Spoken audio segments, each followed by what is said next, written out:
রোজা রাখছেন ভালো কথা, রমজান মাস রোজা রাখবেন এটাই স্বাভাবিক, কারণ রোজা আপনার রাখতেই হবে, 29টা হোক বা 30টা হোক রোজা আপনার রাখতেই হবে। পয়েন্টে আসেন, পাচারের কোনো সুযোগ নাই, বাঁচলে গাজী মরলে শহীদ, এখানে কারো পাচারতে আসি নেই। সকাল আলী অন্তেকটিক পিওর কথাটা বলতে বসলাম, যে কথাটার মধ্যে কোনো যায় ঝামেলা নাই, বুঝতে পারছেন? এখানে কারো পাচাইতে আসেও নাই বা এখানে কারো পাচাটবও না। ভাই রোজা রাখছেন তো ভালো কথা, রোজা তো আপনার রাখতেই হবে, কারণ রোজা রাখা আল্লাহ আপনার উপর ফরজ করে দিছে, রোজা আপনার রাখতেই হবে, বুঝতে পারছেন? এখন রোজা রাখা অবস্থায় আপনি এরকম এরকম যদি করেন, তাহলে আপনি তুতু ফালতেই পারেন, কাশ পালতেই পারেন। যদি আপনি তুতু কাশ এগুলা যদি একটা মুরব্বের উপর ফালাই দেন, যদি একটা বয়স্ক লোকের উপরে যদি আপনি সেই তুতুটা ফালাই দেন, সেই কাশটা ফালাই দেন, সেটা কিরকম হবে? সেটা কি আপনার উচিত হবে? এখন আমার কথা হচ্ছে, ভাই তুমি রোজা রাখছো, তুমি তুতু পালতেই পারো, কাশ পালতে পারবো, তুমি দেখে শুনে পালবা না? তুমি তো অবশ্যই দেখে শুনে সাইডে ছুটে, তুমি কি অন্ধ হয়ে গেছো? তুমি কি মানে কথায় আছে না যে ভাই রমজান মাস আসছে, তুমি তো একটু মানে mobile, Instagram, Facebook, TikTok, YouTube এগুলো তুমি একটু কম দেখা উচিত না? অবশ্যই একটু কম দেখা উচিত। তুমি মোবাইল টিপতে টিপতে এখন অন্ধ হয়ে গেছো, মোবাইল টিপতে টিপতে তুমি এখন রোজা রাখা অবস্থায় খাস তুমি তোমার তুতু আসছে, তোমার খাস আসছে, তুমি কি করছো?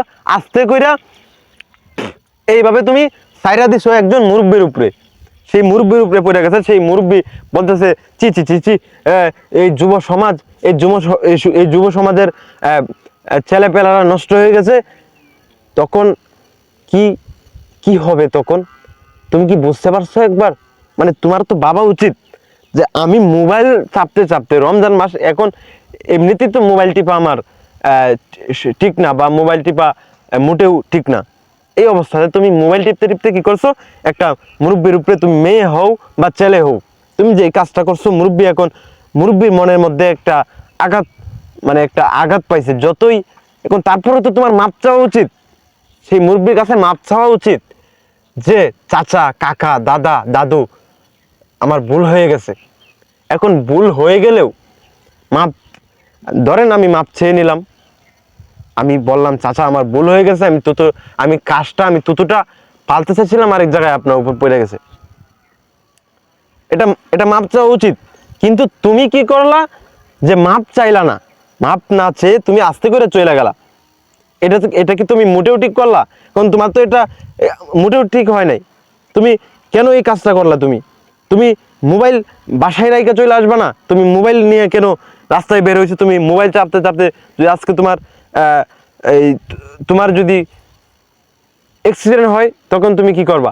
তখন তুমি কাকে দায়ী দিবা? মানে কার উপর তুমি দোষ চাপাইবা? ভাইয়া এখন পয়েন্টের কথাটা হচ্ছে, তুমি মোবাইল চাপতে চাপতে তুমি কেন মুরব্বীর উপর তুমি তুতু ফালবা, খাস ফালবা? এরকম ভাবে তুমি রোজা রাখছো দেখি কি তুমি এরকম করতে হবে? গুইলের মতো তুমি চেপাচেপি করতে হবে, কাশ ফালতে হবে, এরকম কি তুমি শুরু করছো? বুঝলাম না ভাই। এ তোমার জন্য হচ্ছে যুব সমাজের কলঙ্ক, তোমার জন্য হচ্ছে একজনের জন্য সবাই হচ্ছে এই যুব সমাজে কলঙ্কিনী, বা হচ্ছে সবার নাম যে যুব সমাজের পোলাপান নষ্ট হয়ে গেছে।